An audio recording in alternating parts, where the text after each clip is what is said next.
India गठबंधन बना, जिसमें गठबंधन ने कई न्यूज एंकरों का बहिष्कार किया। अब उस बहिष्कार को भी लेकर भारत जैसे, जबकि भारत एक लोकतांत्रिक देश है, इस तरह से इस ऐसे देश में क्या पत्रकारों का या एंकरों का बहिष्कार करना कहाँ तक उचित है? हाँ बिल्कुल, जो अभी जो समाजवादी पार्टी, कांग्रेस, आरएलडी और तमाम नीतीश कुमार जी की पार्टी और बहुत लोगों ने मिलकर के गठन बनाया, इसका नाम उन्होंने रखा है इंडिया।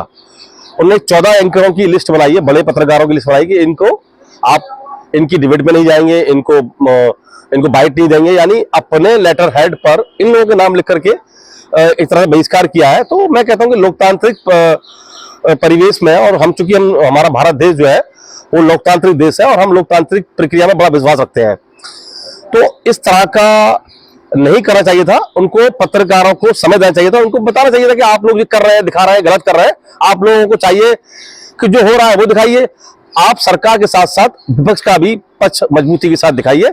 ऐसा करना गलत था, लेकिन चूंकि मैं फिर कहूंगा अभी मदन इस मामले में कि पत्रकारों ने अपनी पत्रकारिता जो कर रहे थे वो लोग, उसकी निष्पक्षता, उसकी निर्भीकता खत्म कर दी है। अब स्क्रिप्ट आती है, स्क्रिप्ट पढ़ी जाती है, लेकिन ये भी नहीं होना चाहिए। बहुत सारे पत्रकार ऐसे हैं जिन्होंने संस्थान को इसलिए छोड़ दिया, बाय बाय अलविदा कर दिया कि उनको ऊपर से दबाव था कि आप ये सवाल पूछेंगे, ये पढ़ेंगे। उन्होंने कहा मैं ये सवाल नहीं पढ़ सकता, ये मैं पढ़ नहीं सकता और ये खबर मैं कर नहीं सकता। तो आपको भी, क्योंकि आप एक पत्रकार है, पत्रकार पे, फिर मैं कह रहा हूं पत्रकार पे, पत्रकारिता पर इस भारत देश की लोकतंत्र व्यवस्था में हर व्यक्ति, आम खास, बहुत विश्वास करता है। जब आप अखबार में खबर छापते हैं या टीवी पर दिखाते हैं तो उनको लगता है ये सच है, जबकि हकीकत यह है कि सच को झुठलाया जा रहा है और झूठ को परोसा जा रहा है। ऐसा भी नहीं होना चाहिए। जी नसीम सर, आपने बिल्कुल सच कहा कि सच को झुठलाया ही जा रहा है आजकल। लेकिन हम आपसे जानेंगे कि इतने लंबे आपके पत्रकारिता के करियर में, जहां आपने एक प्रिंट मीडिया को भी अपना इतना लंबा समय दिया और आज इलेक्ट्रॉनिक मीडिया में, नेशनल चैनल में अपनी सेवाएं दे रहे हैं, क्या आपको कभी किसी खबर को दबाने के लिए या रोकने के लिए किसी तरीके के पैसे का या किसी भी चीज के दूसरी चीजों का कभी ऑफर दिया गया है? ये नहीं, इस तरह की घटनाएं आती हैं छुटपुट शहर में कि यार, तो हम कहते हैं कि हम तो खबर करके भेज देते हैं, रोकना चलाना तो ऑफिस वालों का मामला है। तो इस तरह की बात आती है, लेकिन कोई इस तरह का दबाव नहीं आया कि ये खबर दिखा दो, ये चला दो। ना ही ऑफिस से आया कि आप इस खबर को करिए, ऐसे कर लीजिए, या कभी किसी ने हमको कहा। इतना जरूर बताऊंगा कि हमने जो खबरें आगरा में की, हमारी वो खबरें हिंदुस्तान नहीं, विदेश की मीडिया में बड़ी हेडलाइन हुई है मेरी खबरें। कई बार मेरी खबरों पर, चाहे वो धर्मांतरण का मामला मुद्दा रहा हो, चाहे जो आगरा का जो एक बहुत बड़ा दंगा था 2007 अगस्त में वो रहा हो, उस सारी खबरों को मैं पार्लियामेंट, विधानसभा में उठाया गया। तो मैं कहता हूँ बड़ा खुशकिस्मती है मेरी कि आगरा जैसे शहर के अंदर पैदा हुआ, बड़ा और पत्रकारिता में काम कर रहा हूँ, और मेरी खबरों की वजह से पार्लियामेंट और विधानसभा में सवाल उठाए गए। ये बहुत मैं खुशकिस्मत समझता हूँ। और साथ बात एक भी कहता हूँ कि जो प्यार है मेरे ऊपर लोगों का, वो प्यार दिन पे दिन बढ़ता जा रहा है लोगों के बीच में मेरे लिए।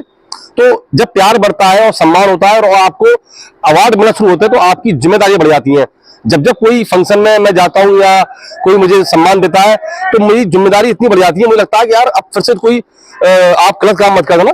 तो ये सब बड़ा आगरा के लोगों का मेरा प्यार है मेरे साथ में। तो नसीम सर, पत्रकारिता के, ये मेरा आपसे एक अंतिम सवाल है कि पत्रकारिता के क्षेत्र में चाह रखने वाले युवाओं के लिए आप क्या संदेश देना चाहेंगे? क्योंकि आपका एक लंबा दौर पत्रकारिता में गया है, प्रिंट में भी गया है, इलेक्ट्रॉनिक मीडिया में भी गया है, तो कहीं ना कहीं युवा आपसे प्रेरित होते हैं और कहीं ना कहीं कई मीडिया कर्मी आपसे प्रेरित होते हैं। तो उन मीडिया कर्मियों के लिए या पत्रकारिता के क्षेत्र में चाह रखने वाले लोगों के लिए आप क्या संदेश देना चाहेंगे? बिल्कुल, ये जब हमने पत्रकारिता शुरू की 97 में, करीब 25 साल क्रॉस कर गए, उस पत्रकारिता के दौर में और आज के इस दौर में जमीन और आसमान का अंतर है।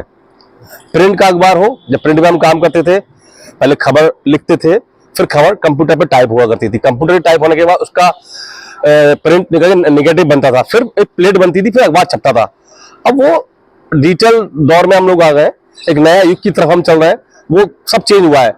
इलेक्ट्रॉनिक मीडिया के अंदर बड़ा मेहनत करनी पड़ती थी उस दौर के अंदर कि पहले आप कैमरे से शूट करिएगा, फिर टेप बनती थी, कोई साधन नहीं था, कोई इस तरह का व्हाट्सएप या एफटीपी नहीं था, ना ही कोई राइस वेबल हुआ करता था जिससे हम लोग खबर को भेज दे, एफटीपी कर दिया करें, ना लाइव करने का कोई साधन था। अगर लाइव का कोई खबर बड़ी है तो दिल्ली से ऑफिस से ओबी बनाया करती थी, उससे लाइव होता था। हम लोग यहाँ से टेप के डीबी भेजते थे बस के थ्रू, कार के थ्रू, ट्रेन के थ्रू, और स्क्रिप्ट लिख करके फैक्स किया करते थे। बाद में मेल करने का दौर आया, हमने रोमन में, आगरा में मैंने स्क्रिप्ट को रोमन में लिखना लोगों को बताया कि रोमन में कैसे स्क्रिप्ट लिखी जाती है। फिर वो दौर चला। आज ये दौर है कि हम लोग डिजिटल के दौर में चल रहे हैं। जिसके पास एंड्रॉइड मोबाइल है वो पत्रकार है, वो विजुअल बनाता है, लाइव विजुअल चलते हैं, वो लिखता है और भेज देता है। तो जो पत्रकारिता कर रहे हैं लड़के या लड़कियां, जो बच्चे नए आ रहे हैं, इस लाइन में आ रहे हैं, उनके लिए एक साफ सुथरा संदेश है। क्योंकि पत्रकारिता को देख करके लोग समझते हैं बड़ा ग्लैमर है इसके अंदर, क्योंकि लोग कहते हैं अरे ये पत्रकार है, ये तो हाल अधिकारी से मिलता है, मिनिस्टर से मिलता है। तो लोगों के प्रति पत्रकारों के पत्रकारिता में आने की एक बड़ी होड़ लसी लगी हुई है, और लोग आ भी रहे हैं, काम भी कर रहे हैं। तो उनसे एक मेरे को है कि आप आइए, प्रॉपर तरीके से आइए, पढ़िए, ग्रेजुएशन करिए, उसके बाद पत्रकारिता के क्षेत्र में आइए।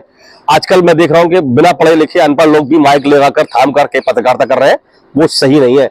उसी की वजह से पत्रकारिता जो है बदनाम हो रही है, जिसके लिए लोग कहते हैं कि पत्रकार के बारे में एक अलग शब्द का इस्तेमाल करने लगे हैं। कोई कहता है दलाल मीडिया। तो ये सब हो रहा है उन अनपढ़ लोगों की वजह से जो इस पत्रकारिता के क्षेत्र में आ रहे हैं। और उसकी इस पर उनकी गलती नहीं है, गलती उन लोगों की है जो पैसे दे करके उनको आईडी मुहैया करा रहे हैं।